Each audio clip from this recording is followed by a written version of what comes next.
என்பது என் வாசிப்பு களத்தில் பாதிக்கப்படுகின்றவர்களுக்காக எவன் ஒருவன் எழுதுகோலை எடுக்கிறானோ அவன் தான் எழுத்தான். இப்படி சொல்லுவாங்க. ஒரு பெரிய கடல் இருந்தது. இது நான் பல நேரங்களில் சொல்லி இருக்கிறேன். பெரிய கடல் இருந்தது. அந்த கடலிலே ஒரு மிகப்பெரிய மீன் ஒரு சிறிய மீனை துரத்தியது.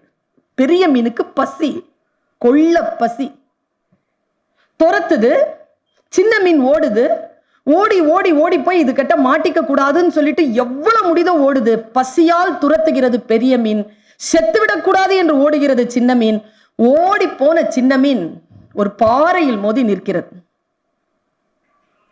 முன்னால அந்த பெரிய மீன் வாய் பிளந்து அதை விழுங்க போகின்ற பொழுது, ஒரு நிமிஷம் இரேன், ஒரு நிமிஷம் ப்ளீஸ். நீங்கள் குழந்தைகளை அடிக்கின்ற பொழுது அந்த குழந்தைகள் அடிக்காத, என் பக்கத்து நியாயத்தை மட்டும் கேளுன்னு சொல்லிட்டு துடிக்கும் தெரியுமா? ஒரு நிமிஷம் அம்மா, ஒரே ஒரு நிமிஷம் அப்படின்னு தெரியுமா? அடிக்கிறதுக்கு முன்னால ப்ளீஸ் வெயிட்னு சொல்லுவோம் தெரியுமா? என் பையன் சொல்லுவான் அவங்க அப்பா அடிக்கும்போது, அப்பா கோமா இருக்கும்போது அடிக்காதீங்கப்பா. ஏன்டான்னு கேட்டார் அவர் ஒரு நாளைக்கு. அவன் சொன்னான், நான் தப்பு தான் செய்யறேன், நீங்க அடிக்கிறது சரிதான், ஆனா கோமா இருக்கும்போது அதிகமா அடிச்சிடுறீங்க அப்படின்னா. அது எவ்வளவு பெரிய விஷயம் இல்ல அது? இந்த குழந்தை, அடி வாங்கின குழந்தைகள் அப்படி சிரிக்குது. இந்த பேச்சை கேட்டு ரெண்டும் சிரிக்குது. அந்த சின்ன மீன் போய் சமாதானத்துக்கு சொல்லுது, இரு நான் பேசிக்கிறேன், ஒரு நிமிஷம். பெரிய மீன் சொல்லிச்சான், சொல் பேசு. பேசு. நான் சின்ன மீன் தானே? ஆமா. நீ இந்த பெரிய மீன், உன் வயிறு இவ்வளோ பெருசா இருக்கு. ஆமா. உனக்கு பசிக்குது தானே? ஆமா. என்னை சாப்பிட்டா உன் பசி போவாது, என் உயிர் போயிடும். அதுக்கு என்ன பண்ணலாம்? என்னை விட முடியாது. ஒரு உடன்படிக்கைக்கு வரியா? என்ன சொல்லு, என்ன சொன்னாலும் கேட்கிறேன், சொல்லு. நான் பெரிய மீன், எனக்கு நிறைய பசி, உன்னை சாப்பிட்டா எனக்கு வயிறு நிறையாது, உயிர் போயிடும். ஆனா நீ சின்ன மீன் தானே, உனக்கும் பசிக்குது தானே, நான் பெரிய மீன் தானே, நீ என்ன சாப்பிடலாம்ல, கமான் சாப்பிடு அப்படின்னு நின்னுச்சான். தனக்கு முன்னால் இப்படி அகங்காரமாக பேசக்கூடிய பெரிய மீனை சாப்பிடவும் முடியாமல், அதற்கு தன்னை உணவாக தந்துவிடவும் முடியாமல் கையறு நிலையில் தவித்து நிற்குமே அந்த சிறிய மீனுக்காக எவன் ஒருவன் கவலைப்படுகிறானோ அவன் தான் எழுத்தாள். இந்த எழுத்து இருக்கிறதான்றதை மட்டும் தான் பார்த்தேன். நீ கவலைப்படுகிறாயா? ஆண்டாள் கவலைப்படுவாள். ஒரு பெண்ணுக்காக கவலைப்படுவாள். அவளுடைய கையறு நிலைக்காக சொன்னாங்க. யார் எத்தனை பேர் சொன்னாங்க, செத்தே போனாலும் பொம்பளைய புரிஞ்சுக்க முடியாது. எப்படி புரிஞ்சுக்க முடியும்? செத்து மறுபடியும் பொம்பளையா போற, புரிஞ்சுப்ப? எப்படி புரிஞ்சுக்க முடியும்? அப்படிதான் ஆணை மட்டும் புரிஞ்சுக்க முடியுதா? என்ன 55க்கு 35ன்னு சொல்லலாம், அவ்வளவுதான். அதுக்கு மேலெல்லாம் புரிஞ்சுக்க முடியாது. ஒரு அளவு இருக்குது, அவ்வளவுதான். யாராலையும் புரிஞ்சுக்க முடியாதுங்க. ஏங்க 60 வயசு ஆளே வேற மாதிரியா நடந்துக்கிறாங்க. ஏன் இந்த வயசுல இப்படி நடந்துக்கிறீங்க அப்படின்னு கேட்டா, இந்த வயதில் எப்படி நடந்து கொள்வது என்று எனக்கு தெரியவில்லை. ஏனென்றால் இந்த வயதில் இதற்கு முன்னால் நான் இருந்ததில்லை. ஒரு விஷயம் உங்களுக்கு தெரியலன்னா தெரியல, அவ்வளவுதான். ஆனால் எழுத்தாளன் என்பவன் யார் தெரியுமா? தெரியலே என்று கை விரிப்பவர்களுக்கு எனக்கு தெரிந்திருக்கிறது பார் என்று இருட்டு பள்ளத்திலே வெளிச்சம் பாய்ச்சுபவன் அவன்தான் எழுத்தாளன். அவனுக்கு தெரிகிறது, அந்த வலி தெரிகிறது. நான் யோசிச்சு பார்க்கிறேன். என்னுடைய தகப்பன் ஒரு கவிஞன். இதை நிறைய முறை நான் சொல்லிட்டேங்க. உண்மையா ஒரு கவிஞன் இப்படி இருக்க முடியுமா? கவிஞன் அப்படிதான். அது சீசன் எல்லாம் கிடையாதுங்க. ஓவியன் மாதிரி, சிற்பி மாதிரி. நான் ரசிகங்க. நான் கவிதை எழுதுபவள் இல்ல, நான் ரசிக தான். தாளம் தப்புச்சுன்னா தெரியும், பாட்டு பாட தெரியாது. சரியா பாடலன்னு மட்டும் சொல்லிடுவேன். நான் ரசிகை. ஆனால் கவிஞனாக இருப்பது ரொம்ப பெரிய வலிங்க. என் தகப்பன் கவிஞனாக இருந்திருக்கிறான், அது பெரும் வலி. ஏன்னா வெளியில கவிஞர்களை ரசித்துக் கொள்ளலாம், வீட்டுல அப்பனாவும் புருஷனாவும் பையனாவும் தம்பியாவும் தங்கச்சியாவும் வச்சிருக்கிறது எவ்வளவு கொடுமை தெரியுமா? அறிவுமதி சார் வீட்டுல போய் பாருங்க. ரொம்ப சிரமங்க, சமாளிக்கவே முடியாதுங்க. எங்க அப்பா சமாளிக்கவே முடியாது எங்க அம்மாவால. ஆனா எங்க அப்பா கடைசி வினாடி இதோ 11 மணிக்கு உயிர் போகிறது ஒளிவண்ணனும் என் தோழி நல்லினி வந்திருந்தார். அவங்க 2 பேருங்க. எனக்கு தெரியாதவங்க எல்லாம் எனக்கு என்ன உறவுன்னு, தோழர்னு சொல்லுவேன், தங்கச்சின்னு சொல்லுவேன், அக்கான்னு சொல்லுவேன், அண்ணன் சொல்லுவேன், தம்பின்னு, என்னன்னு தெரியாது. அதெல்லாம் ஒரு ஆண் பாலோ பெண் பாலோ அவர்களுக்கெல்லாம் அப்பாலோ நீ எப்பால்னு கேட்பான் பாருங்க கவந்தன் கம்பராமாயணத்துல. அப்படி அதெல்லாம் அப்பால் பட்டவர்கள். ஏதோ ஒரு ஒரு ஒரு ஏதோ ஒரு பறவை பறக்கும் போது இப்படி கூட்டத்தோட வந்து அந்த பறவை சேர்ந்துக்கும் தெரியுமா? டைரக்ஷன் யார் போறான்னு தெரியாது, கூடவே போவோம்ல. அப்படி ஒளிவண்ணனோடும் நல்லினியோடும் பறந்து கொண்டிருப்பவள் நான். அந்த டைரக்ஷன் இதோ வெங்கடேஷ் எல்லாம் இருக்கிறார். நாங்கெல்லாம் அப்படியே பறந்துகிட்டு இருக்கிறோம். ஒரே டைரக்ஷன்ல தான் போறோம். ஆனா யார் எங்க கூட்டிட்டு போனாலும் அந்த டைரக்ஷன் போவோம். அவ்வளோ ட்ரஸ்ட், அவ்வளோ ட்ரஸ்ட். என்னுடைய அப்பா 11 மணிக்கு இறக்குறாருங்க, 7 மணிக்கு கவிதை சொல்றாருங்க. எப்படி கண்ணு எப்படி தெரியுமா, ட்ரெயின் மாதிரி ஓடுதுங்க. கண்ணு நிக்கல, இப்படி இப்படி இப்படி இப்படி ஓடுது. அந்த சதுரங்க வேட்டையில அந்த நழிகன் ஒருத்தர் அவர் காட்டுவார், அப்படி கட கட கட அப்படி ஓடுது அப்பாவுக்கு கண்ணு. அப்படி ஓடாது அப்பாவுக்கு கண்ணு. மரணம் நெருங்குகிறது அவருக்கு. இந்த குழி அப்படி ஒதுருது. நான் நேர்ல பார்த்தேன் அப்பா அவனுடைய உயிர் பிரியறது. அந்த நேரத்துல கவிதை சொன்னாருன்னா பாரு. ஆனா அந்த கவிதை சொன்ன அர்த்தம் இருக்குல்ல, அது நீங்க இப்போ இல்ல, வாழ்க்கையில எப்ப வேணாலும் உங்களுக்கு அது பாடம். காலத்திற்கு பயந்துகொள், காலத்தின் இயல்பு எப்பொழுது மாறும் என்று தெரியாது. காலமே இரவு, காலமே பகல். वक्त से डर कर रहो, ना जाने कब बदलेगा उसका मिजाज, वक्त से है दिन, वक्त से है रात. அப்பா சொல்றார். எந்த விஷயத்துக்கு மேலையும் காலத்தை நீ இப்படி சொல்றாருங்க, சொல்லிக்கிட்டே இருக்க. காலத்தை பத்தியே பேசுறார். காலத்தை உன்னால் ஜெயித்து விட முடியாது. விஷயம் பழையதானால் சமாதானம் செய்து கொள். அப்பா தன் மரணத்தை சொன்னாரோ என்னவோ, சொல்லிக்கொண்டே இருக்கிறார். நான் கேட்டுக்கொண்டே இருக்கிறேன். எனக்குள் அது வேர்பாய்ச்சுகிறது. ஏதோ சொல்லுவாங்கல்ல, வயிற்றுல மருந்து போட்டோம்னா அது முடி முளைக்கும். அந்த நம்பிக்கை இருக்கிறவங்களுக்கு அப்படி முடி முளைக்கிறது, அப்படி வேர் முளைக்கிறது அப்பாவுடைய சொல். எங்க அம்மா அப்படிதாங்க. எல்லாமே அப்சர்வேஷன் தான் எனக்கு. இது படிக்கிறேங்க. எனக்கு ஏதோ எங்க அப்பா, எங்க அம்மா, என் தங்கச்சி, என் பையன், என் தோழன், என் கணவன், அவங்களோடலாம் பேசிக்கிற மாதிரியே இருக்குது. இது இப்படி எல்லாம் யாரும் பேசியது கிடையாது. இப்படி பேசினால் இது ஒரு 10 வருஷத்துக்கு முன்னால பேசியிருந்தா நம்ம சில விஷயங்களை மாத்திருப்போமோ? இதுதானே ஒரு எழுத்து. இதை விட வேற என்ன செய்து விட முடியும்? நமக்குள் நம்மை ஏதோ ஒரு புள்ளியில் சந்தித்து வைப்பதை விட ஒரு எழுத்து வேற என்ன செய்து விட முடியும்? என்னை ஏதோ ஒரு புள்ளியில் அது சந்திக்கிறது. தேவகி என்னை சந்தித்தாள் அண்ணா. உங்கள் தேவகி என்னை சந்தித்திருக்கிறாள். அவளுக்கு 86 வயது. அவள் என்னை சந்தித்து விட்டாள். நான் முயற்சி செய்வேன், தேவகி போல் இருப்பதற்கு நான் முயற்சி செய்வேன். இதை விட ஒரு எழுத்தாளன் இன்னொருத்தருக்கு வேறு எந்த நன்மையையும் செய்துவிட முடியாது. என்னுடைய தாயார் இப்ப 75 வயசு அவங்களுக்கு. இன்னைக்கு பார்க்க 75 வயசு நடந்துகிட்டு இருக்கு. இந்த செப்டம்பர் 5 வந்தா 75 முடியும். ரொம்ப பசிங்க. ஒரு நாள் வீட்டுக்கு வர, நமக்கு என்ன, காய்ச்ச வந்து அவ படுத்தா கடவுள் வந்துதான் பார்க்கணும். காசு பணம் தேவைன்னா அவ சுருக்கு பையதான் கேட்கணும். உள்ள நுழையிற, அம்மா படுத்துட்டு இருக்காங்க. பசி. காலேஜ் முடிச்சுட்டு வரோம். 3 hour கிளாஸ். நீங்க எல்லாம் சும்மா நினைக்கிறீங்க ஆன்லைன் கிளாஸ் எடுக்கிறது.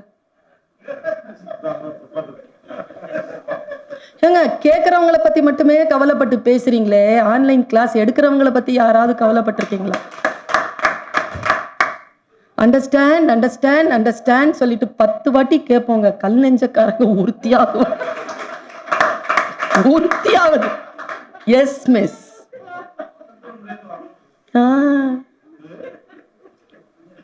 அப்படிங்க முறைச்சு இப்படி வீடியோ ஆன் பண்ணுங்கன்னா இப்படி பார்த்துட்டு இருப்பான்.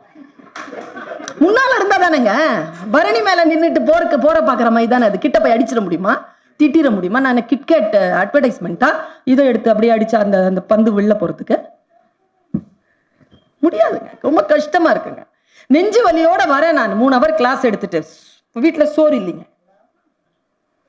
எங்க அம்மா படுத்துட்டு இருக்காங்க. அம்மா அப்படின்னு. என்னம்மா, சமையல் ஏதாவது செஞ்சுங்க? இல்லம்மா. உள்ள போய் பார்த்தா சமைச்சு சாப்பிட்ற விஷயம் தான் இருக்கே தவிர சமைச்சு வச்ச சாப்பாடு எதுவுமே இல்லை, ஃப்ரிட்ஜ்லயும் இல்லை. சரி கஞ்சி வச்சு குடிச்சிக்கலாம் அப்படின்னு சொல்லிட்டு அரிசி எடுத்து இப்படி போட்டேங்க பானையில. அரிசி இப்படி எடுத்து போடுறேன், தண்ணி ஊத்தல, இன்னும் காலிங் பெல். நேரா விட்டுட்டு காலிங் பெல்ல திறந்தா, நான் இருக்கிறது மீசாப்பேட்டை, ராயப்பேட்டை. பிரியாணி அப்படி கிடைக்கும். அதுவும் அந்த வீட்டில் இருக்கிற வீடுகள்ல சமைக்கிற பிரியாணி, மட்டன் பிரியாணி பிரமாதமா இருக்கும் சார். வெஜிடேரியன்ஸ்க்கு கூட அவ்வளவு பிடிக்கும், சூப்பரா இருக்கும். அந்த வாசனையில கதை திறந்து அப்படி தட்டுல அலங்கரிச்சுட்டு அப்படி வந்து நிக்கிறா அந்த அம்மா கீழே. அவங்க வீட்டுல ஏதோ விசேஷமா, 2 கிண்ணம், அதுல ஒண்ணுல ஸ்வீட்டு, ஒண்ணுத்துல அந்த பச்சடி. மணக்குது. அப்படியே பார்த்தேன், இது கனவா அல்லது நனவா, என் முன்னால் நிற்பது மண்ணுலக மங்கையா அல்லது விண்ணுலக நங்கையா அப்படின்ட்டு நேரா அதை கையில வாங்கிட்டு அப்படியே வச்சுட்டு ரொம்ப நன்றின்னு சொன்னா அவங்க போயிட்டாங்க. எங்க அம்மா படுத்துட்டு இருந்தது எழுந்து உட்காருச்சுங்க. எழுந்து உட்கார்ந்தாங்க, என்னை பார்த்தாங்க, அந்த சோறை பார்த்தாங்க, என் முகத்தை பார்த்தாங்க. ஒரு விஷயம் சொல்லவா, அம்மாக்களுக்கு நீங்க எங்கேயாவது இருந்தீங்க, ஃபோன் வருதுன்னு வச்சுக்கோங்களேன், என்ன செய்றீங்க அப்படின்னு கேட்டா வைஃப், தம்பி சாப்பிட்டியாடா அப்படின்னு கேட்டா அம்மா. ஃபோன் வந்தாலே அம்மா அப்படிங்கிறது வந்து சோறு, சோறுங்கிறது அம்மா. திட்டி திட்டி பேசினாலும் வட்டிலில சோறு வைப்பா, ஒட்டி போன உடம்புனாலும் உசுர வச்சு பாசம் வைப்பா. தின்ன வாயில் திட்டினாலும் என்ன அவ நொந்ததில்லை, கந்த துணி கட்டினாலும் கண் கசங்க பார்த்ததில்லை. அதான் அம்மா. அது தூக்கிட்டு இருந்து எழுந்து உட்காந்துச்சு பார்த்தாங்க. சுல்தானா, உன்னை கடவுள் ரொம்ப நேசிக்கிறாரடி. இது அம்மா சொன்னதுங்க. ஏமா சொல்றீங்க அப்படி? கடவுள் நம்மளை ரொம்ப நேசிச்சா என்ன செய்வாங்க தெரியுமா? என்ன செய்வாங்க? சாப்பாடு கொடுப்பார். நீங்க வீட்டுக்கு போன உடனே அம்மா என்ன பண்றாங்க உங்களுக்கு? ரொம்ப நேசிச்சா சாப்பாடு தாங்க கொடுப்பாங்க. கடவுள் நேசிக்கிறான், அதனால உனக்கு சாப்பாடு கொடுக்கிறான். சொல்லிட்டு ஒரு வார்த்தை சொன்னாங்க, அதுதாங்க அனுபவம். இதெல்லாம் பாசம், இதெல்லாம் எல்லாரும் சொல்லிடுவாங்க. அம்மா சொன்னது இதுவரைக்கும் வேற யாரும் சொல்லி நான் கேட்டதில்லை. கடவுள் உன்னை நேசித்து விட்டால் உனக்கு எப்படி உணவளிப்பான் என்றால், உன்னை எப்படி உணவு தேடி வரும் என்றால் மரணத்தை போல் தேடி வரும். நாங்க தடுக்கவோ தவிர்க்கவோ முடியாதாங்க. சோறு அப்படி வருமா? பசிச்சிருச்சுன்னா, கடவுள் உங்களை விரும்பிட்டாருன்னா சோறு அப்படி வருமா? மரணம் மாதிரி வருமா? அப்படி நாங்க அந்த சொல் என்ன ரொம்ப டிஸ்டர்ப் பண்ணிருச்சுங்க. இத்தகைய சொற்கள் தான் என்னை உருவாக்குகிறது. ஒரு நாள் அப்படியே மனசு ஒடிஞ்சு உட்கார்ந்து இருக்கிற அம்மா சொல், போராடாத போராடாத, சௌரி இருக்கிறார், போராடாத, அக வாழ்க்கைக்காக போராடாத. துன்புறுத்துட்டாங்க யாராவது உன்னை கஷ்டப்படுத்துறாங்களா? போராடாத. கடவுள் கிட்ட கொஞ்சம் விஷயம், எங்க அம்மா கடவுள் நம்பிக்கை கொண்டது, என்ன பண்றது? கடவுள் கிட்ட சொல்லு, அந்த ஆளு அங்க இருக்கிறாருல உனக்காக வேலை செய்யறதுக்கு, ஏதாவது வேலை கூட அந்த ஆளுக்கும், உனக்காக சில வேலைகள் அவரும் செய்யட்டும். போராடாத, விட்டுடு. உன்கிட்ட சத்தியமும் உன்கிட்ட நேர்மையும் இருந்தால் கடவுள் என்ன பண்ணுவார்னா, உனக்கு முன்னால் நீ யாரையெல்லாம் நீ உன்னை வருத்தப்பட வைத்தார் என்று யோசித்தாயோ, யாருக்கெல்லாம் நீ போராடினாயோ, உனக்கு முன்னால சோழிமாய் கொண்டு வந்து இப்படி போடுவான். அப்புறமா நீ அந்த சோழியை பார்த்து சொல்ல, கடவுளே நான் இப்படி சொல்லலையே, யாரெல்லாம் நீ திட்டினியோ, யாருக்கெல்லாம் நீ போராடினியோ அவங்களுக்காக நீ பிரார்த்தனை பண்ண வேண்டியதாக போகும். எங்க அம்மா சொன்ன வார்த்தை. முன்னால பிச்சைக்காரன் இருக்கானா? இதுதாங்க வாசிப்பு நமக்கு தரும். கேட்கிற பக்குவம் இருக்குல்ல. இப்ப இந்த குழந்தைகளை கூட்டிட்டு வந்து உட்கார வச்சிருக்காங்க. நான் பேசுறது புரியுதான்னு தெரியும். இன்னைக்கு புரியலனாலும் ஏதோ ஒரு சொல் காதுல வந்து விழும் பொழுது, காலம் போனதுக்கு அப்புறமா அந்த சொல் மட்டும் ஞாபகம் தான், பொருள் புரிய தொடங்கும் பாருங்க. நான் சொல்றது உனக்கு புரியாதுன்னு நினைக்கவே நினைக்காதீங்க. காலம் போகும், ஆனால் புரியும். பெண்களுக்காக எங்க அம்மா சொன்னாங்க ஒரு விஷயம். முன்னால பிச்சைக்காரன் இருக்கானா? நிறைய யங் லேடிஸ் வந்திருக்கிறீங்க. 40 வயசு தாண்டதான் சிரிக்குது.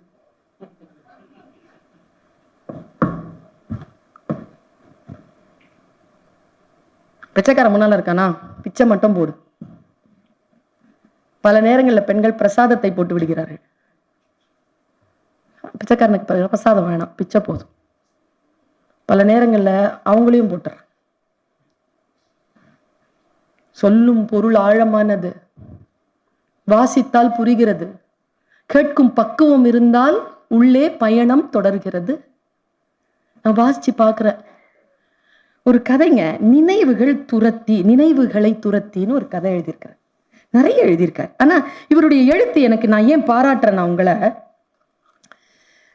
சில எழுத்துக்கள் அந்த சென்டென்ஸை படிச்சு புரிஞ்சுக்கிறதுக்கு இருக்குல்ல, அதுக்கே ஒரு பயிற்சி வேணும். வாசிப்பு பயிற்சி இல்லைன்னா அது புரியாது. 7ஆம் உலகம்னு ஒரு புக்கு சேமோன் சார் எழுதியிருந்தார். நானும் படிச்சு படிச்சு படிச்சு 7 சாப்டர் முடிச்சுட்டு என்னதான் சொல்ல வர்றாருன்னு புரியல. முடிச்சு போய் சேர்ந்து அப்புறமா தான் இதைத்தான் சொல்றியா, நான் கடவுள்ன்ற படத்துல அந்த அந்த அந்த புக்கு தான் படமா எடுத்திருப்பான். நீங்க படிச்சு பாருங்களேன். அந்த ஸ்லாங், அந்த விஷயங்கள் எல்லாம் பயிற்சி இருந்தால்தான் புரியும். விஷ்ணுபுரத்தை படிச்சிடணும்ட்டு மல்லு கட்டி படிச்சு முடிச்சிட்டேன். அதுக்கு வாசகர் வட்டம்லாம் இருக்கு. நானும் PhD வெங்காய பச்சடி தயிர் பச்சடிலாம் வாங்கி இருக்கிறேன். இன்னும் என்னால் அதை முழுமையான நிலையில் என்னால் இன்னும் புரிந்து கொள்ள முடியவில்லை. போராடுறேன், நான் புரிஞ்சுக்கிறதுக்கு போராடுறேன், திரும்ப திரும்ப படிக்கிறேன், முடியல என்னால. சில நூல்கள் அப்படித்தான். ஆனா இந்த நூல் எப்படி தெரியுமா, நான் ஒண்ணு சொல்றேங்க, மனிதர்கள் போலங்க நூல்கள், வீடுகள் போல நூல்கள். சில பேர் உடனே ஃப்ரெண்ட்ஷிப் ஆயிடுவாங்க. சிலது எவ்வளவு நீங்க ஃப்ரெண்ட்லியா சிரிங்க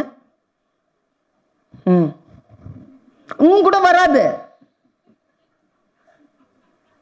சில பேர் சாப்பிட இப்படி கூப்பிடுவாங்கம்மாங்க, எங்க அம்மா சிக்காது இல்ல, வாங்க வாங்க சாப்பிட்டு போலாம், வாங்க வாங்க சாப்பிட்டு போலான்னு பிடிப்பாங்களா இப்படி. சிலது ஃப்ரெண்ட்ஷிப்பே ஆகாது. கல்யாணம் பண்ணிட்டு வேற கூட இருக்கும். 35-40 வருஷம் அது வயசாயிடுச்சுன்னு வச்சுக்கோங்களேன். அப்போ அதுக்கு ஒரு ரியலைசேஷன் வந்துடும். என் மனைவி இல்லைன்னா என்னால ஒண்ணுமே இல்லை, அவதான் எனக்கு எல்லாம். ஏன் இதை ஒரு 30 வருஷத்துக்கு முன்னால சொல்றது, ஏன் வயசான அப்புறமா சொல்ற? பயம். செஞ்சதெல்லாம் ஞாபகம் வச்சுட்டு இப்போ ஏதாவது பழி வாங்கிட்டாள்னா, அதனால இந்த டைம்ல போய் அதை சமாதானப்படுத்தி வயசானதுக்கு அப்புறமா மனைவியை லவ் பண்றேன்னு சொல்றவன நம்பாதீங்கிற, நான் நம்பவே நம்பாதீங்க. அதுக்குன்னு ஒரு வயசு இருக்கு. அதுக்கு நான் அந்த டைம்ல சொல்லு. ஆமா, தப்பிக்கிறதுக்காக மட்டும் வீட்டுல கேட்டு சொல்றேங்கிறது. நான் யோசிச்சு பாக்குறேங்க, நம்முடைய வாழ்க்கை தான் நமக்கு பாடம். மனிதர்கள் தான் குருமார்கள், உடன் வருகின்றவர்கள் தான் வீடுகள். சில வீடுகள் திறந்து வரவேற்கும், சில வீடுகள் இறுக்கமா மூடிக்கும். தட்டினாலும் திறக்காது, காலிங் பெல் அடிச்சாலும் திறக்காது. உள்ள ஆள் இருக்குதா இல்லையா ஒண்ணுமே தெரியாது. போன் அடிச்சாலும் எடுக்காது. கூப்பிட்டு இருக்கோம் வான்னு. புக்ஸும் அப்படிதான், நுழைய விடாத. சில புக்ஸ் படிக்க விடாத. எவ்வளவுதான் படிச்சுதான் தீர்வேன் அப்படின்ட்டு கங்கணம் கட்டிட்டு நான் படிச்சு முடிச்ச புக்கெல்லாம் உண்டு. வீடுகள் போல் மனிதர்களை போல் கைப்பிடித்து உள்ளே அழைத்து செல்கிறார் ஒளிவண்ணன். ஒரு டூர் கொண்டு போறாருங்க நமக்கு. வாங்க வாங்க அப்படின்ட்டு கூட கூட்டிட்டு போறார். இந்த கனவு, இந்த உத்தி ரொம்ப நல்லா வந்திருக்கு தோழர் உங்களுக்கு. உத்தி இத எளிமையான, அதாவது இன்னைக்கு வாசிப்பு பழக்கம்லாம் ரொம்ப இல்லாம வெறும் பிளாக்ஸை படிச்சுக்கிட்டு அல்லது அந்த வாட்ஸ்அப் செய்திகளையும் ட்விட்டர்லையும் ஃபேஸ்புக்லையும் மட்டுமே வாசிப்பு பழக்கத்தை கொண்டிருக்கின்றவர்கள் கூட ஒரு தீவிர இலக்கியத்தை வாசித்து முடித்தால் என்ன நன்மை பெறுவார்களோ அந்த நன்மை பெறுவதற்கான வாய்ப்பை தன்னுடைய எளிமையான மொழியில் தந்திருக்கிறார் ஒளிவண்ணன். இதை என்னால சொல்லிட முடியும். இது என்னுடைய ஸ்ட்ராங் கிரிட்டிசிசம். தர முடியுது. வரலாறு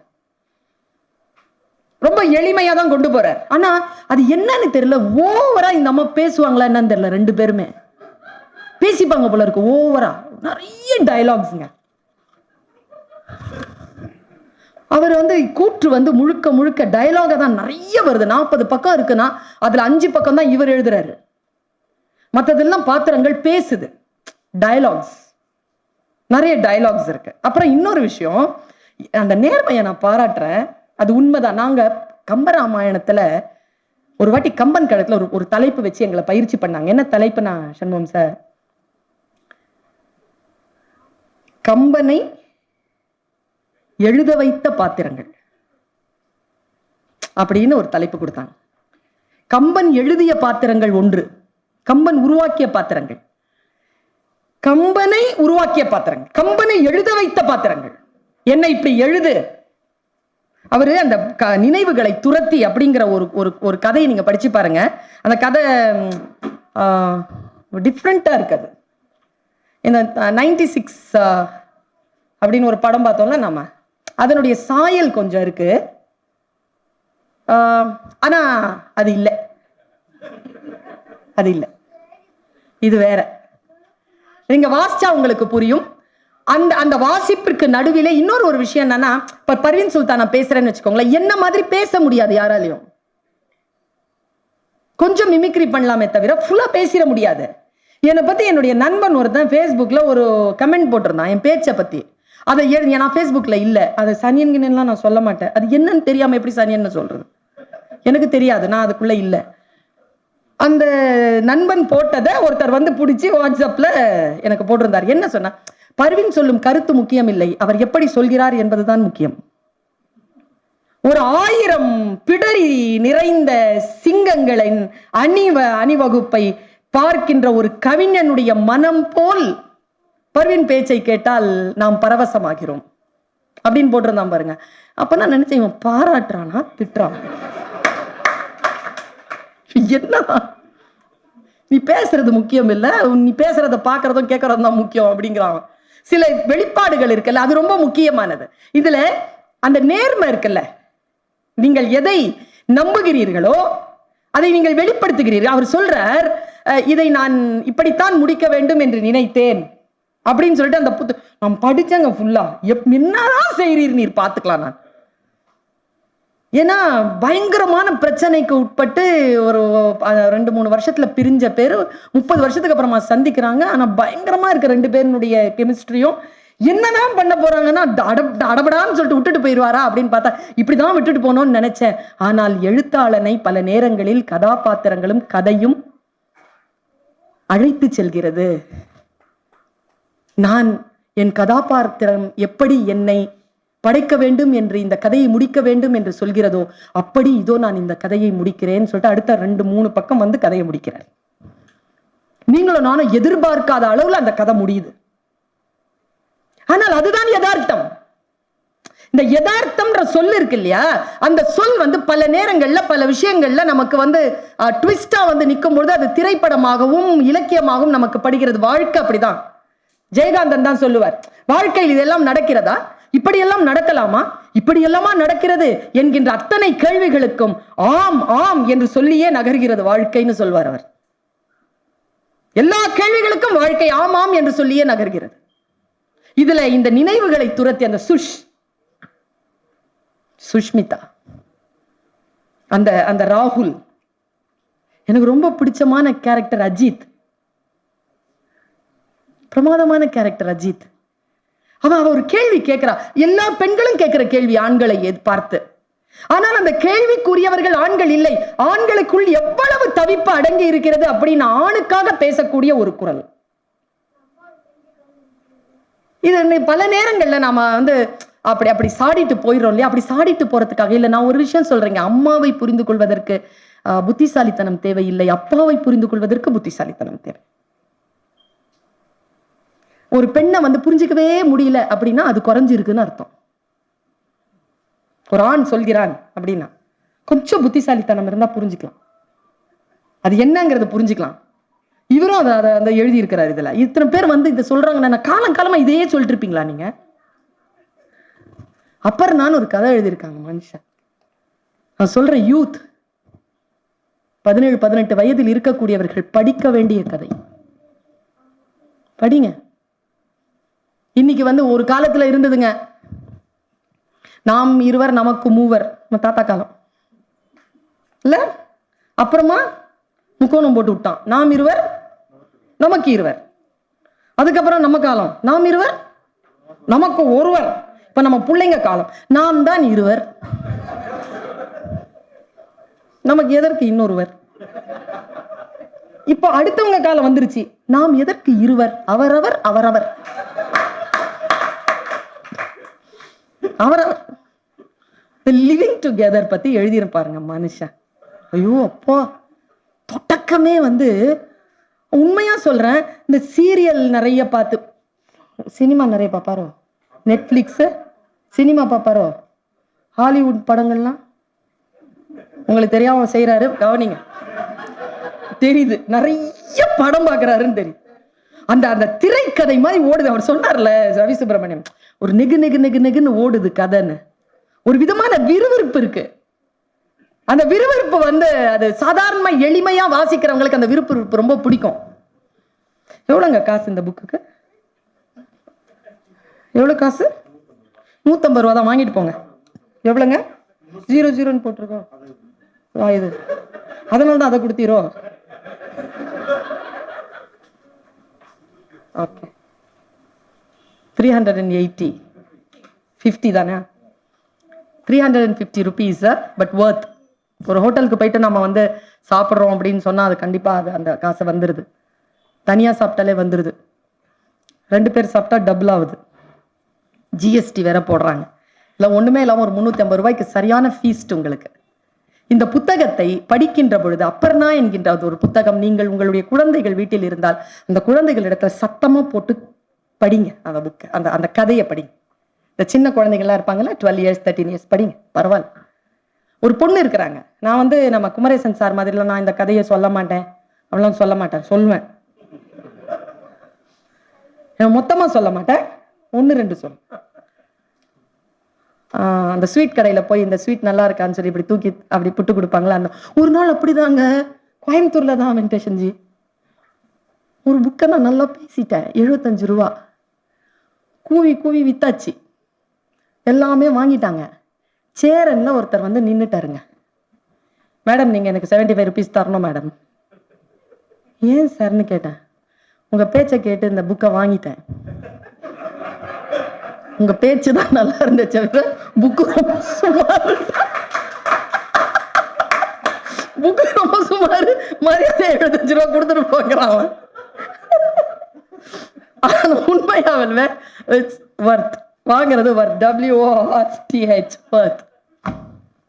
இந்த புத்தகத்துல அந்த அப்பர்ணாங்கிற ஒருத்தி வந்து ஒரு ப்ரொஃபஸர் பாரு, அவர் வந்து ஒரு காலேஜ்ல மேத்ஸ் ப்ரொஃபஸர், தனியா இருக்கிறவர், நோ அதான் ஃபேமிலி அண்ட் செல்ஃப், அந்த மாதிரி இருக்கக்கூடிய ஆளு கதவு தட்டுற ராத்திரி 3 மணி. அதுல அந்த கதையை ஆரம்பிக்கும் போது அட்டகாசம் பண்ணியிருப்பாரு அவரு. நான் அதை நோட் பண்ணியிருந்தேன். சில நேரங்களில் நம்ம தூங்கிட்டு இருக்கும் பொழுது நமக்கு ஃபோனோ ஏதோ வரும், தெரியும் இம்பார்ட்டன்ட்னு, கொஞ்சம் சைலண்ட் ஆச்சுன்னு வச்சுக்கோங்களேன், தூங்கிட மாட்டோம் அப்படியே. அது அந்த அந்த ஸ்லிப் நடக்குங்க அந்த இடத்துல. ஸ்லீப்ல ஸ்லீப்குள்ள ஒரு ஸ்லிப் நடக்கும்ல, அதை சொல்றார். இதை தொடர்ந்து தூங்கி விடலாமா என்று யோசிக்கும் போது கொஞ்சம் காலிங் பெல் கொஞ்சம் லேட் ஆகுது, டங் டங் டங்னு அடிக்குது, கொஞ்சம் லேட் ஆனோட சரி சரி பரவாயில்ல தூங்கிடலாமா, எழுந்து பார்க்கணுங்கிறது இல்லை. ஏன்னா 4 மணி. அதுக்கும் சொல்றார், எல்லா நேரத்திலையும் தூக்கமே வராத இரவுகள் கூட, இந்த கொரோனா தந்த சாபமா என்னன்னு தெரியல, ஒருத்தி தூங்க மாட்டேங்கிறாங்க ராத்திரி. எல்லாம் 11, 12, 1, 1:30, 2, 2:30, 3, 3:30. நான் வந்து கேம்ப் நடத்தினேங்க, 125 பேருங்க, 2 கேம்ப் சேர்த்து பார்த்தா 250 பேர். 250 பேர் படுத்துட்டு இருக்கிறாங்க. நான் ஒரு வேலை செஞ்சேன். நைட் நேரத்தில் எதுக்கு இந்த பிள்ளைங்க வந்து மொபைல் வச்சுட்டு இருக்குதுங்கன்னு சொல்லிட்டு வாங்கிட்டேன். வாங்கி என் தலைமாட்டில் வச்சுட்டு தூங்கிட்டேன். மூட்டையில் கிடக்குது எல்லா மொபைலும். 5:30 மணி வரைக்குமாங்க ஃபோன் வரும். 3க்கு வருது, 3:30க்கு வருது, 4க்கு வருது, 4:30க்கு வருது, 5 மணி. ஏங்க ஒரு அளவு இல்லையா? நமக்கெல்லாம் எவ்வளோங்க அளவு? 11. அப்பவே பிசாசும்பாங்க. 11 மணி வரை முடிச்சுட்டு இருக்கிறான் பிசாசு அப்படிம்பாங்க. இப்பெல்லாம் வந்து 3 ஒரு பொண்ணு காணுங்க. இதுல கேம்ப்ல தேடுறேன், காணும். தேடி அந்த கல்யாண மண்டபத்தெல்லாம் தேடி ராத்திரி 3:30 மணி. நானும் 3 ப்ரோக்ராம் ஆஃபீஸரும் சேர்ந்து மேலே போனா மொட்டை மாடியில மல்லாக்கப்படுத்துக்கிட்டு மொபைல் பார்த்துட்டு இருக்கான். நேராக பிடிங்க வந்து வித்தல் பண்ணிட்டோம். அவங்க அம்மா அப்பா ஆர்கியூமெண்ட், என்ன ஆர்குமெண்ட் தெரியுமா? அவ எந்த தப்பான வேலையும் செய்யல. நீங்க வேணா அந்த மொபைல பாருங்க. அவ யாரோடையும் சேட் பண்ணல, அவ எந்த இதுவும் பண்ணல, எந்த ஒரு வீடியோஸும் பார்க்கல. அவ பாட்டு கேட்டுட்டு இருந்தா. நான் சொன்னேன் அவளை நான் வித் ஹெல்ப் பண்ணுவேன். அவ வீடியோஸ் பார்க்கறதோ சேட் பண்றதோ காலையில கூட பண்ணலாம், நைட் தான் பண்ணணும் இல்லை. அதுக்காகலாம் நான் அவளை தண்டிக்க முடியாது. அவளை நான் தண்டிக்கிறது எதுக்கு தெரியுமா? தூங்குற நேரத்துல தூங்காம அந்த 3:30 மணி அன்னைக்கு டைம்ல முழிச்சிட்டு எங்களுக்கெல்லாம் தெரியாம எங்கேயோ போய் ஒளிஞ்சிட்டு இருந்து மல்லாக்க படுத்திருந்தா பாருங்க. அந்த ஒழுக்கமின்மைக்காக அவளை கேம்ப்ல இருந்து எடுக்கிறேன். அவர் எழுதுறாருங்க அதுல, ராத்திரி எல்லாம் தூங்க வராம கஷ்டப்படுறவங்க கூட தூங்குற நேரம் 4 மணி. அந்த டைம்ல வந்து பெல் அடிக்கிறாங்க. பெல் சத்தம் கொஞ்சம் தாழுது, தூங்கிடலாமான்னு யோசிக்கிறார். மறுபடியும் பெல் அடிக்குது. திறந்து பார்த்தா அப்பர்ணா நிக்கிறான். அப்பர்ணா யாரு? தன்னை விட வயது கூடிய மனிதரோடு அந்த பிளாட்ல 10 வருஷமா வாழற ஒரு பொண்ணு. லிவிங் டுகெதர்ல வாழறவ. அவ கூட்டு ஓடி வந்து சொல்றா, பாருங்களேன் ராய பாருங்களேன், அவர் வந்து மூச்சு பேச்சு இல்லாம கிடக்குறாரு. பாக்குறாரு, உதட்டுல மெல்லிய சிரிப்பு இருக்கு, உள்ளங்கை சில்லிட்டு இருக்குன்னு சொல்றாருங்க. என்ன அப்சர்வேஷன் அது? என்ன அப்சர்வேஷன் அது? இதை விட மரணத்தை சொல்லிவிட முடியுமா? அவன் இறந்துட்டான். அவங்க எல்லாம் ஒரே ஒரு தங்கச்சி தான், அக்கா தான் இருக்கிறா, அவ கல்கட்டால இருக்கிறா, அவளை கூப்பிடணும்னு சொல்றாங்க. அடுத்த நாள் சாயந்தரம் காரியம் முடியுது. பிரச்சனை எங்க தெரியுமா? அவங்க அக்கா சொல்றா வீட்டை காலி பண்ண சொல்லி. இவ அப்பர்ணா வந்து சொல்றா, அவங்க அம்மா அப்பா அண்ணன் எல்லாருமே ஆக்சிடென்ட்ல இறந்து போனதுக்கு அப்புறம் அனாதையா இருந்த பொண்ணை இவர் தான் கூட்டிட்டு வந்து கூட வாழ்ந்துட்டு இருக்கிறார். 10 வருஷமா வாழ்ந்துட்டு இருக்கிறார். கல்யாணம் பண்ணிக்கல, ரிஜிஸ்ட்ரேஷன் இல்ல. வெளியில போக சொல்றாங்க வீட்டை விட்டு. அவளால எங்க போக முடியும்? 10 வருஷம் வாழ்ந்தவங்க சொல்லி அந்த அந்த கதையை படிக்கணும். என்ன கேட்ட பாடமா வைக்கலாங்க. இப்போதைக்கு இருக்கிற யூத்துக்கு பாடமா வைக்கலாம் இந்த கதையை. அவர் சொல்றாரு, அவளை பார்க்கறதுக்கு பரிதாபமாக இருக்கிறது. ஒருவன் லிவிங் டுகெதர்ல கல்யாணம்ங்கிற ஒரு விஷயம் இல்லாம வாழ்ந்துட்டாங்கன்னா, அவன் இறந்து போனால் அவனுடைய எந்த சொத்தும் இவளுக்கு சேராது. இவங்க 2 பேரும் ஜாயிண்ட் வெஞ்சர்ல உயில் ஏதாவது எழுதி வச்சிருந்தாதான், இல்லைன்னா இருக்காது. அவர் நடு ரோட்ல தான் நிக்கணும். அவன் இல்ல, அவளும் சரி அவனும் சரி, 2 பேரும் சரி. ஒண்ணு அம்மா அப்பாவுக்கு போவோம், இல்லைன்னா பிள்ளைங்களுக்கு போகும், இல்லைன்னா கல்யாணம் பண்ணி இருந்தான்னா அந்த ஸ்பௌஸ்க்கு போகும். யாருமே இல்லைன்னா தூரத்துல இதுவரைக்கும் சந்திக்காத யாரோ ஒரு உறவினருக்கு போகுமே தவிர, கூடவே வாழ்ந்து அனுபவித்த அந்த பெண்ணிற்கோ அந்த ஆணிற்கோ அந்த சொத்தில் எந்த உரிமையும் கிடையாது என்று சட்டம் சொல்கிறதுன்னு பளிச்சுன்னு பேசுறார். நல்ல மனசு. அந்த ஆள் சாவறதுக்கு முன்னால உயில் எழுதி வச்சுட்டான்ட்டு முடிச்சார் கதைய. நான் இருந்தா அப்படியே விட்டுருப்பேன். இதான் அப்படின்ட்டு விட்டுருப்பேன். யோசித்து பார்த்தால் அதுல கடைசியா ஒரு விஷயம், ஒரு பெண் மட்டும் அவன் மேல ரொம்ப எரிச்சலா இருக்கிறா. அந்த அப்பர்ணா அவன் மேல அவ்வளவு எரிச்சலா இருக்கிற ஒரு பொண்ணு மட்டும், ரிங்னு பேர் அவளுக்கு. அந்த ரிங்கை பத்தி பேசுகின்ற பொழுது பேசுறார். எதற்காக இந்த ரிங் வந்து, அவதான் வந்து செக்ரட்டரி, அவதான் லாயராவும் இருக்கிறான். ஆனா அவ அப்பர்ணாவை பத்தி பேசவே மறுக்கிறா. அவளுக்கு ஏதோ அப்பர்ணா மேல கோபம். ஆனா அவதான் அந்த ஆளை வச்சு உயில் எழுதி எல்லாத்தையும் சரி பண்ணி கொடுக்கிறா. போகும்போது சொல்றார், என்னன்னு தெரியல, ஏன் இந்த ரிங் அப்பர்ணாவை மீது அவ்வளவு கோபம் கொண்டு அப்பர்ணாவுக்கு இவ்வளவு நன்மை செய்கிறாள் என்று புரியவே இல்லை. இந்த பெண்களுடைய மனதை எப்பொழுதுதான் புரிந்து கொள்ள முடியுமோ என்று சொல்லி முடிக்கிறார் அந்த கதையை. அதே மாதிரி இன்னொரு கதை, ரொம்ப பிடிச்சமான கதை. அவனும் இல்லைனுங்க, ஏதோ இந்த சத்தர்க்குன்ட்டு ஒரு இது சீரியல் போகுதுங்க, கிரைம் சீரியல், அந்த கிரைம் பெட்ரோல்னு, அந்த மாதிரி போகுது அந்த கதை. விறுவிறு போகுது. 2 கேரக்டருங்க. நீங்க ஒரு கேரக்டர் தான் தெரியும் உங்களுக்கு, அந்த கேரக்டர் தான் சொல்லிட்டு கதையெல்லாம் படிச்சுக்கிட்டே இருப்பீங்க. நடுவில் ஒரு ட்விஸ்ட் கொடுத்து அது வேற அப்படின்னு சொல்லிட்டு சொல்லி ஒரு கதையை முடிப்பார் பாருங்க. கடைசி கதை விக்ரம்.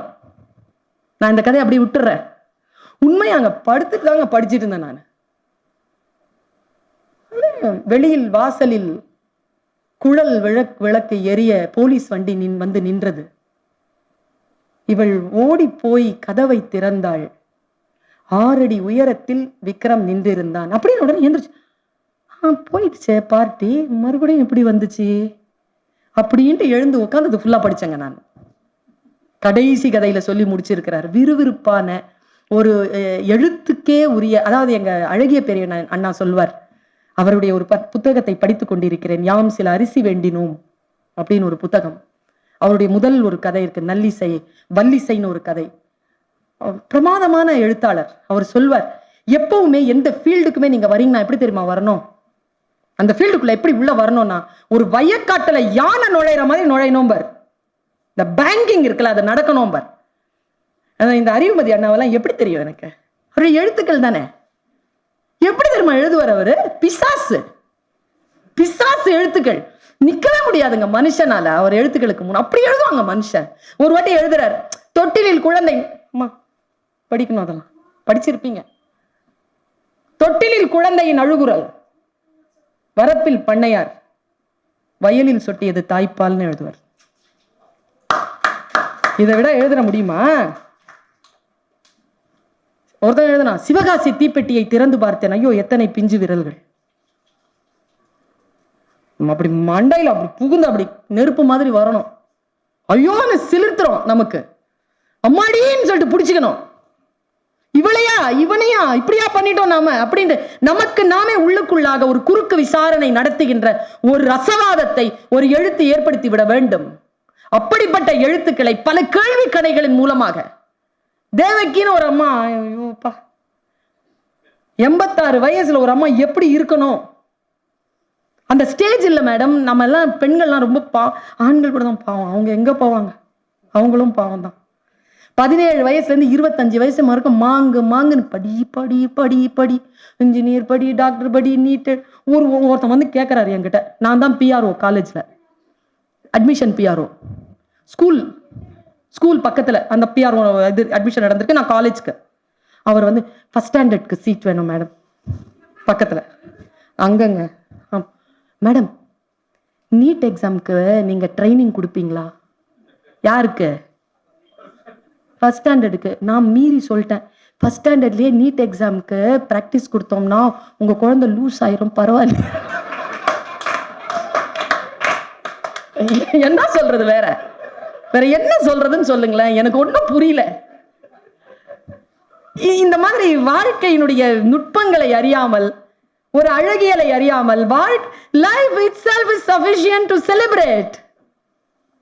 வாழ்ந்துட்டு இருக்கோம்ல, அதுவே எவ்வளவு பெரிய செலிப்ரேஷன். அப்படி எழுதக்கூடியவர்கள் இவர்கள், நம்மை விசாரிக்க கூடியவர்கள். நான் இப்படி செய்கிறேனா, என்னை இப்படி செய்கிறார்களா என்று என் இழிவையும் நான் அடுத்தவர்கள் மீது செலுத்துகின்ற இழிவையும் எனக்கு அறிமுகம் செய்யக்கூடிய எழுத்துக்கள், மற்றவர்களை புரிந்து கொள்ள வைக்கக்கூடிய எழுத்துக்கள். ஒவ்வொருத்தரும் அந்த அம்மா உள்ள நுழையுதுங்க. அது எப்படி இருக்குது? 25 வயசு வரைக்கும் நம்மளை படிக்க வைக்கிறாங்களா? என்னத்துக்கு? ஒரு வேலைக்கு போயிடணும். சரி, என்னத்துக்கு? 40 வயசு வரைக்கும் பொண்டாட்டி, புள்ள, வீடு, காரு, பேங்க் பேலன்ஸ். சரி, வாங்கியாச்சு, செத்துப்போ. 40 வயசுல தான் சம்பாதிச்சிட்டல. அப்புறம் ஆஃப்டர் 40 என்ன பண்றதுன்னு தெரியலங்க நமக்கு. இப்போ கூட பரவாயில்ல, நோ பார்ட்டிஸ், ஒன்லி ஆன்டிஸ். 60 வரைக்கும் சமாளிச்சிருதுங்க, எப்படியோ அப்படி இப்படின்னு சொல்லிட்டு சமாளிச்சிடுறாங்க. ஓகே, ஆஃப்டர் 65 அதான் லைஃப் நல்லா நமக்கு ப்ரொலாங் பண்ற மாதிரி சூழல் அமைஞ்சிருச்சே. 80, 85 வரைக்கும் என்ன பண்ண போறீங்க? அந்த தேவகியை படித்து பாருங்கள். நீங்கள் சொல்லுகின்ற ஓல்டேஜ்ல இருக்கக்கூடிய எல்லாவற்றையும் பிராக்டிஸ் பண்ணிட்டு, இதுக்கு மேல அதெல்லாம் பிராக்டிஸ் பண்ணவே முடியாது, ஆனா ஹெல்த் இருக்கு, கான்சியஸ் இருக்குன்னு சொல்லிட்டு வாழ்ந்துட்டு இருக்கிற ஒரு பெண் எப்படி வாழ வேண்டும் என்பதனை சொல்லுகின்ற ஒரு கேரக்டர் தேவகி. எனக்கு ரொம்ப பிடிக்கும். எனக்கு யாராவது பக்கத்துல வந்துட்டு அக்கான்னு சொன்னாலோ மேடம் அப்படின்னு சொன்னாலோ யோசிப்பேன். நான் பேர் சொல்லி கூப்பிட, என்ன ப்ரூவ் பண்ண நினைக்கிற? பேர் சொல்லு, பேர் சொல்லு. சார் சொல்லுவார், ஒளின்னு கூப்பிடுங்க, என்ன ஒளின்னு கூப்பிடுங்க, தோழர்னு கூப்பிடுங்க, அண்ணனா தங்கச்சியான்னு சொல்லி. என்ன பிரச்சனை உங்களுக்கு? எல்லா நாடுகள்லையும் இந்த கன்ஃபியூஷனே கிடையாதுங்க. பேர் சொல்லி கூப்பிட்டுக்கிறாங்க. மரியாதை என்பது டேன்னு சொல்லாம இருக்கிறதா தான் இருக்கு. டி சொல்லாம இருக்கிறத பேர் சொல்லி கூப்பிடலாம், ஒன்றும் தப்பு இல்லை. மேடம், ரொம்ப 65, 70 வயசுனா மேடம் சொல்லலாம். அந்த பெண் எப்படி சுயமரியா, அவ சொல்றா என்ன தேவின்னு கூப்பிடுங்கிறா. அவன் சொல்றான், அந்த பையன் சொல்றான், எங்க பாட்டிக்கே வந்து உன்னை விட குறைஞ்ச வயசு, நான் உன்னை எப்படி பேர் சொல்லி கூப்பிடுறதுல, உனக்கு என்ன ஈகோ, என்ன பேர் சொல்லி கூப்பிடுறதுல, தேவின்னு கூப்பிடு அப்படிங்கிறான். அவன் அப்புறமா 2 பேருமே அதுக்கு ஏத்த மாதிரி தன்னை அவன் நிர்வகிக்கின்ற பொழுது, அந்த ஓல்டேஜ் லேடி தன்னை நிர்வகிக்கின்ற பொழுது என் முன்னால் அப்படி விஸ்வரூபமா அப்படி உயர்ந்து நிக்கிறா Devaki. I want to be like Devaki. அந்த மாதிரியான பாத்திரங்களை நமக்கு அறிமுகம் செய்து நம்மோடு விரல் பிடித்து இந்த இலக்கிய வீதியை உலாவரச் செய்யக்கூடிய ஒளிவண்ணன் இன்னும் எழுத வேண்டும். இந்த எழுத்து அவருடைய புகழ் பரப்புவதற்கு அச்சாரமாக அமைய வேண்டும் என்ற வாழ்த்தோடு நிறைவு செய்கிறேன். வணக்கம்.